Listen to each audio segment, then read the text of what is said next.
আসসালামু আলাইকুম ভিউয়ার্স, আপনারা কেমন আছেন? আল্লাহর অশেষ রহমতে আমি ভালো আছি। বিডিরিমনা ব্লগে আপনাদেরকে অনেক অনেক শুভেচ্ছা এবং স্বাগত। কাছে এবং দূরে যারা আমার ব্লগটা দেখছেন একটা লাইক দিয়ে দেখবেন। আমি সকাল সকালে ব্লগটা শুরু করলাম আপনাদের মাঝে। দেখুন, সূর্যের ভিটামিন ডি খাওয়ার জন্য ছাদে এসেছি, কারণ ডাক্তার আমাকে বলেছে প্রতিদিন সকালবেলা 30 মিনিট, বিকালে 30 মিনিট হাঁটতে। আমি থেমে থেমে হাঁটি, কারণ হাঁটতে হবে আমার। জোরে জোরে হাঁটতে মানা করেছে, হার্টের ডাক্তার মানা করেছে তাড়াহুড়া করে হাঁটতে।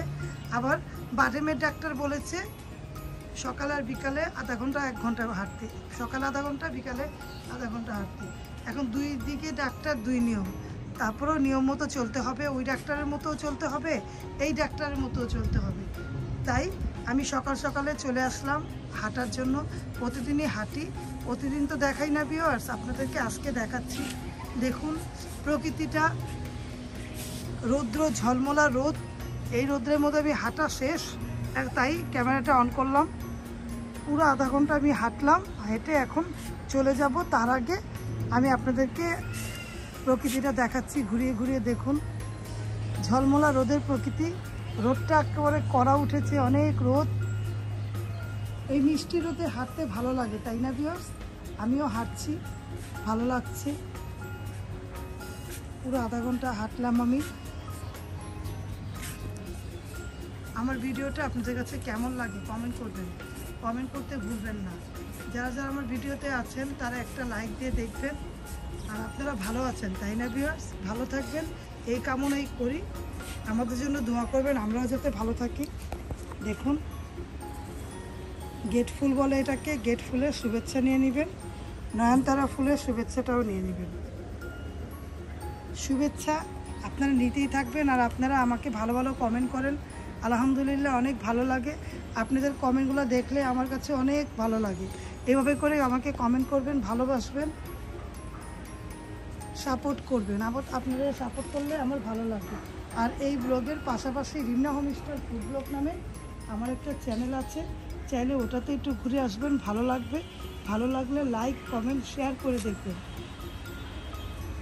আমি অনেকগুলো রান্না কিন্তু আপনাদের মাঝে দেখিয়েছি ভিউয়ার্স। অনেকক্ষণ হেঁটেছি তো কথা বলতে হাঁপানি লাগছে, তারপরেও কথা বলছি। সাদা ফুলের শুভেচ্ছাটা নিয়ে নেবেন।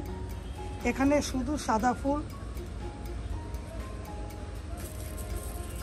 আর রিন্তের আব্বু আমার জন্য যে কলম করেছিল, কলম থেকে ফুল ফুটেছে, কলম থেকে ফুল ফুটেছে। এই ফুলটাও দেখাচ্ছি, দেখুন এটা কলমের ফুল, মেহেদি গাছে হয়েছে। দেখুন আলহামদুলিল্লাহ, এটা ম্যাজেন্টা কালার ফুলের শুভেচ্ছাটা নেবেন। দুই পাশে ফুল ফুটেছে, এই যে এই পাশে আর এই পাশে। আর আমার এই গাছের মধ্যে ফুলটা কম হচ্ছে, দেখালামই তো, সাদা হয়েছে আর একটু একটু করে ম্যাজেন্টা হয়েছে।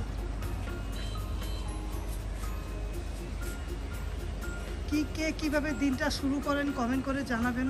এখন নিচে যাব, রান্না বান্নার প্রসেস করব। কি রান্না করব, ছেলে পরীক্ষা দিতে গিয়েছে,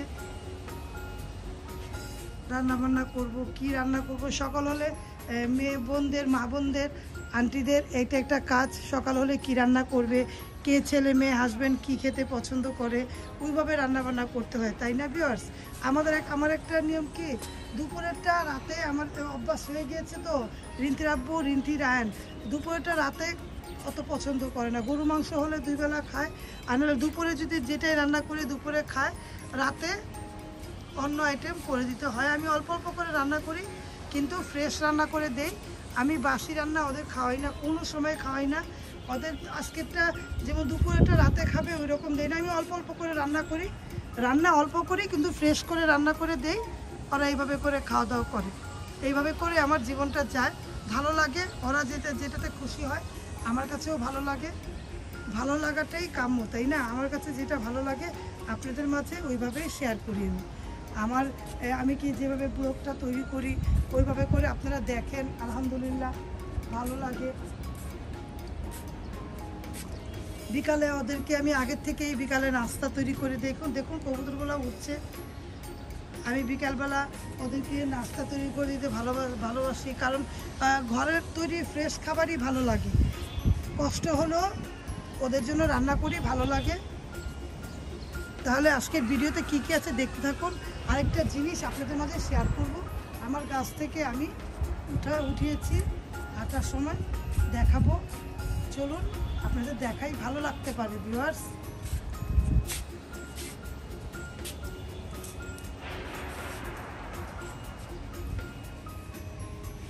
উঠানোর পরে তারপরে আমি রেখেছি, এখন নিয়ে যাব তো, আর কিছু হাতে করে কিছু আনিনি, হাতে করে নিয়ে যাব, তাই মনে করলাম আপনাদের দেখাই। এই দেখুন, এগুলা কি বলেন তো রিন্তেরাবুর হাতে, বলেন এগুলা কি? দেখুন তো এটি কি, এই দেখুন, এগুলা ভর্তা বানাবো। এটি কচুমুখী, কচুমুখী আমার গাছ থেকে আমি নিয়ে গেলাম। এগুলা সব নিব, এই যে কতগুলো নিলাম তো, এই দেখুন, এই দেখুন, এই দেখুন, এগুলো নিয়ে যাব। এর আগেও নিয়েছি, খেয়েছি।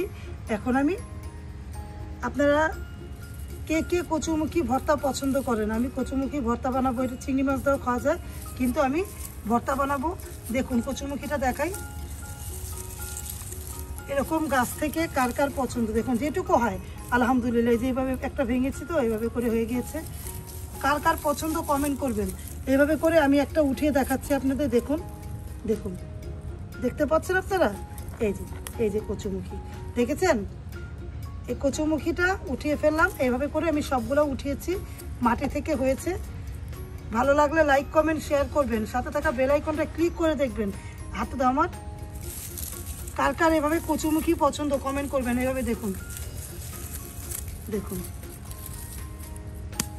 দেখতে পাচ্ছেন? তাহলে ভিডিও দেখতে থাকেন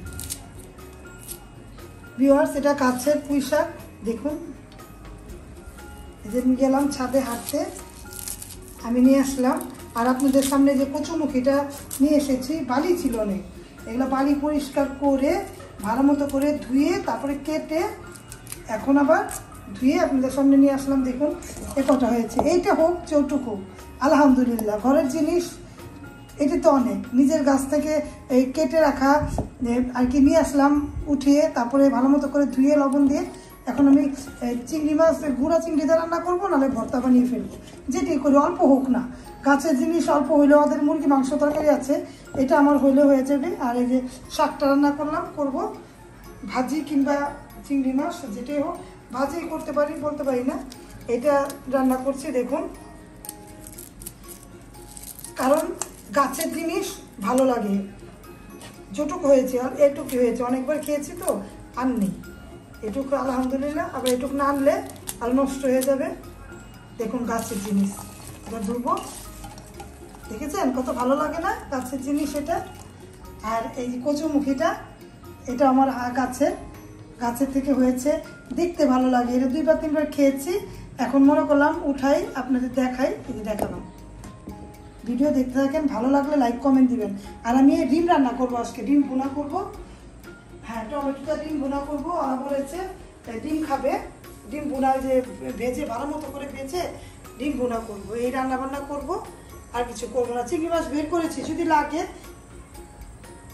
এই জন্য আমি মনে করলাম কি যদি বলে তাহলে চিংড়ি মাছটা মুখে কিছু রাখবো, আর ভর্তা বানিয়ে ফেলবো। এই রান্না বান্না করছি, পাতলা ডাল, ভাত। এই যে ভাত হয়ে গিয়েছে দেখুন, দেখতে পেয়েছেন? এই রান্নাবান্না, আজকে রান্নাবান্না। আমাদের ভিডিও পাশে থাকবেন, দেখবেন, লাইক কমেন্ট শেয়ার করবেন, পাশে থাকা বেল আইকনটা অন করে দেখবেন, তাহলে দেখতে থাকেন। আমি আমার মতো করে ঘরবাড়ি গুছাই, ভালো না লাগলেও কিছু মনে করবেন না। রান্নার আগের পরিস্থিতি এরকম হয়, রান্নার পরে আবার গুছিয়ে ঠিক করে ফেলি, তাহলে ভিডিও দেখতে থাকেন ভিউয়ার্স। আমার রান্নাবান্না কমপ্লিট, দেখুন দুপুর হয়ে গিয়েছে না, ফুলগুলো মুজড়িয়ে গিয়েছে, মানে একেবারে নিতে সকালবেলা টকটকা ছিল, এগুলো দেখলে আমার ভালো লাগে। চলুন আমি দেখাই আজকে কি রান্না করেছি। সকালে তো দেখতে পেলেন আমি কি কি রান্নার জন্য প্রস্তুতি নিয়েছিলাম। আজকে দেখুন কচুমুখী দিয়ে চিংড়ি মাছের ঝোল, এটা ভালো লাগে, চিংড়ি মাছের ঝোল তো কচুমুখী দিয়ে রান্না করেছি। কচুমুখীটা অনেক ভালো লাগে, কচুমুখী দিয়ে চিংড়ি মাছের ঝোল দেখতে কেমন হয়েছে কমেন্ট করবেন। পাতলা পাতলা ঝোল অনেক ভালো লাগে, এই রান্না করলাম। আর এখানে রান্না করেছি ওই যে পুঁই শাক দেখালাম না, গাছের পুঁই শাক দিয়ে চিংড়ি মাছের ঝোল, মানে চিংড়ি মাছটা ছিল ওইটা দিয়ে আর কি ঝোল রান্না করেছি। শাকের কথা বললাম, ডিমতি বলেছে শাক না পেরা মা এইভাবে করো, আমি এইভাবে রান্না করলাম। আর যে ডিম দেখালাম না, ডিমের কারি রান্না করেছি শুধু পেঁয়াজ দিয়ে, লাল মরিচ দিয়ে, মরিচের গুঁড়া দিয়ে, এভাবে করে জিরা ফাঁকি দিয়ে এভাবে রান্না করেছি। দেখতে কেমন হয়েছে ডিমের তরকারিটা কমেন্ট করবেন। এই রান্নাবান্না আজকে রান্নাবান্না কমপ্লিট আমার। এখন ঘরে কাজ করে রেখে দিই, তাহলে ভিডিও দেখতে থাকেন। নামাজ বাকি আছে এখনো ভিউয়ার্স, ঘরবাড়ি পুরো কমপ্লিট হয়ে গিয়েছে। নামাজ পড়ে বসে থাকবো, ছেলে আসবে তারপরে খাওয়া দাওয়া করবো ভিউয়ার্স। তারা পাশে থেকে দেখুন ভিউয়ার্স, ভালো লাগলে লাইক কমেন্ট শেয়ার করে দেখুন।